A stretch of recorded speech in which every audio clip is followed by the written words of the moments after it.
know that we were doing everything we could do to bring their family members back. The moment that sticks in his mind the most, meeting with the families of the 6 men who had gone to work that night and not come home.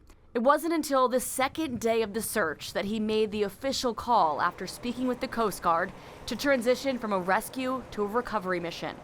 And I said to the Admiral, I said, okay, I just have one more question. I said, with your professional opinion, what is the chances that someone is still alive? And he said, Governor, from my personal assessment, the answer is 0.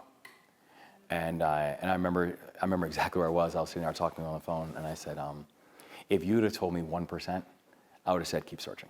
But he intended to keep his promise to find their loved ones. One of the family members kept saying to me, quiero el cuerpo, which is just, I want the body. The bodies of all 6 victims were recovered within 6 weeks. The Port of Baltimore was reopened after 11 weeks, a response Governor Moore is proud of. I just wish we didn't have to do it in the first place. MDTA would have known the risk and could have taken action to safeguard the Key Bridge. Had they done that, the collapse could have been prevented. That was Jennifer Homendy, the chair of the National Transportation Safety Board, on Thursday, pointing to recommendations that came out in 1990 after a bridge collapse in Florida.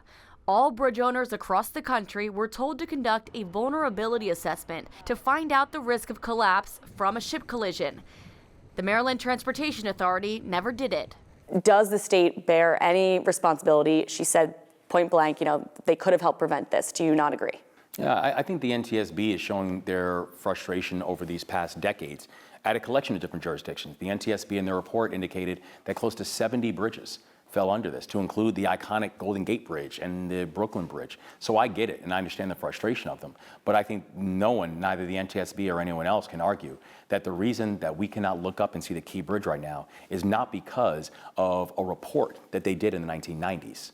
The reason we're looking up and we do not see a Key Bridge is because of the dolly.